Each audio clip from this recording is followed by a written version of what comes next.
வணக்கம். வாழ்க வளமுடன். மூவிரு முகங்கள் போற்றி முகம்பொழி கருணை போற்றி ஏவரும் துதிக்க நின்ற ஈராறு தோள் போற்றி காஞ்சி மாவடு வைகம் செவ்வேல் மலரடி போற்றி அண்ணான் சேவலும் மயிலும் போற்றி திருக்கைவேல் போற்றி போற்றி வெற்றிவேல் முருகனுக்கு அரோகரா. இப்போ பார்த்தீங்கன்னா நிறைய வீடுகள் தெற்கு பக்கம் காலியாகவும் மேற்கு பக்கம் காலியாகவும் வடக்கு பக்கம் உயர்த்தியும் கிழக்கு பக்கம் உயர்த்தியும் வீடு கட்டியிருக்காங்க. அந்த வீட்டில் வாழக்கூடியவர்கள் நல்ல வாழ்க்கையை தானே வாழறாங்க. ஆனால் நீங்கள் சொல்கிறபடி வடக்கு உயர்த்தி தெற்கு தாழ்ந்தாலோ இல்லை தெற்கு பக்கம் அதிக காலி இடம் விட்டு வடக்கு பக்கம் வீடு கட்டினாலோ, அதே மாதிரி கிழக்கு பக்கம் வீடு கட்டி மேற்கு பக்கம் அதிக காலி இடம் விட்டிருந்தாலோ அங்கே ஒரு பிரச்சனைக்குரிய இடமா நீங்கள் சொல்கிறீங்க. ஆனால் இதெல்லாம் இல்லாமல் நல்ல வாழ்க்கை வாழக்கூடிய மனிதர்களையும் நாங்கள் பார்த்துருக்கோமே அப்படின்னு நீங்கள் சொன்னீங்கன்னா, அந்த வாழ்க்கைக்கு பின்னாடி ஒரு மிகப்பெரிய ஒரு உளவியல் ஒளிஞ்சிருக்குன்னு தான் நான் சொல்லுவேன். என்ன அப்படின்னா, மகாபாரதம் எல்லாருக்குமே நல்லா தெரிஞ்ச கதை. எல்லா ஊர்லேயும் ஒவ்வொரு வருஷமும் மகாபாரத சொற்பொழிவுன்னு சொல்லி ஒவ்வொரு ஊர்லேயும் நடக்கும். 1 மாதம் நடக்கும், 2 மாதம், சில ஊர்கள்லாம் 6 மாதம் நடத்தியிருக்காங்க, இன்றைக்கும் நடத்துகிறாங்க. இந்த மாதிரியான ஒரு நிகழ்வு நடந்துகிட்டு இருக்கு. அதனால மக்களுக்கு எல்லாருக்குமே அது பரிச்சயமான கதை. அந்த மகாபாரதத்துல 18 நாள் சண்டை முடிஞ்சதுக்கு அப்புறம் பாண்டவர்கள் 5 பேரும் ஒரு வெற்றி வாகை சூடி அவங்க தங்கி இருக்கக்கூடிய இடத்துக்கு வர்றாங்க. அப்படி வரும்போது தர்மர் தேர்ல இருந்து இறங்கணும் கீழே. அப்ப அந்த தேர் ஓட்டக்கூடிய அந்த சாரதி கீழே இறங்கி வெற்றி வாகை சூடிய மன்னர் வருகிறார்னு சொல்லிட்டு அந்த சந்தோஷத்துல தன்னுடைய கையை ஒரு படியா வச்சு என் கை மேல காலை வச்சு இறங்கி வாங்க அப்படின்னு சொல்றாப்புல. தர்மர் அந்த தேர் சாரதியினுடைய கை மேல காலை வச்சு இறங்கி போறார். அது ஒரு படியா யூஸ் பண்ணி. அதே மாதிரி பீமனும் பண்றார். பீமனுடைய சாரதியும் கையை காட்டுறாப்புல, ராஜா கையை வைங்க காலை வைங்கன்னு சொல்லி அந்த சாரதியோட கை மேல பீமனும் காலை வச்சு இறங்கி போறாப்புல. அதே மாதிரி நகுல சகாதேவன் பண்றாங்க. எல்லாருமே சாரதியுடைய கையில காலை வச்சு இறங்கி போறாங்க. ஏன்னா வெற்றி பெற்று விட்டார்கள். அதனால மன்னருக்கு நம்ம மரியாதை கொடுக்கணும் அப்படின்ற முறையில அந்த சாரதி பண்றாங்க. இப்போ அர்ஜுனனும் இறங்கணும் தேர்ல இருந்து. அப்போ அர்ஜுனனுடைய மனதுல எல்லா சாரதியும் இறங்கி தன்னுடைய கையை நீட்டினாங்க. ஆனா கிருஷ்ணர் இன்னும் தேரை விட்டு இறங்கலையே. உடனே இதை புரிஞ்சுக்கிட்ட கிருஷ்ணர் அர்ஜுனா தேர்ல இருந்து கீழே இறங்குன்றாரு. அர்ஜுனன் என்ன கிருஷ்ணா அப்படின்னு கேட்கிறான்.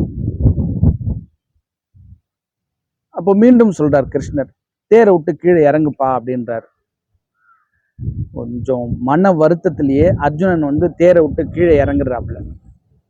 அதுக்கப்புறம் கிருஷ்ணர் தேரை விட்டு கீழே இறங்குறாரு. கிருஷ்ணர் தேரை விட்டு கீழே இறங்குன அடுத்த வினாடி அந்த தேர் பத்தி எரியுது. உடனே அர்ஜுனன் கிருஷ்ணரை பார்த்து, என்ன கிருஷ்ணா இது தேர் எரியுது அப்படின்னு சொல்லிட்டு கேட்கும்போது அப்பதான் கிருஷ்ணர் சொல்றாரு, அதாவது எதிரிகள் அக்னியாஸ்திரம் நிறைய நம்முடைய தேர் மேல ஏவி இருந்தார்கள். நான் அமர்ந்திருந்த காரணத்தினால் அந்த தேர் இவ்வளோ நேரம் எரியாம இருந்தது. ஆனா நீ எல்லாருடைய தேர் சாரதியும் இறங்கி கையை வச்சாங்க. அந்த கை மேல இறங்கி கிருஷ்ணர் ஆகிய நானும் வைக்கல அப்படின்ற ஒரு மன வருத்தத்துல உட்கார்ந்து இருந்த. நான் உட்கார்ந்து இருந்ததுனால இந்த தேர் எரியாம இருந்தது. உன்னை காப்பாற்றணுன்றதுக்காக தான் நான் முதல்ல உன்னை இறங்க வச்சேன். இப்போ வேணும்னா என்னுடைய கை மேல உன்னுடைய காலை வை அப்படின்னு சொல்லிட்டு கையை நீட்டுறாப்புல. உடனே அர்ஜுனன் நான் செஞ்சது தப்பு கிருஷ்ணா அப்படின்னு சொல்லிட்டு காலில் விழுந்து மன்னிப்பு கேட்கிறான். ஸோ இது ஒரு சாதாரண ஒரு விஷயமா நம்ம நகர்ந்து போக முடியாது. இதுதான் அந்த வடக்கு கிழக்கு உயர்ந்த வீட்டுக்கெல்லாம் ஒரு உளவியல் தீர்வா இருக்கு.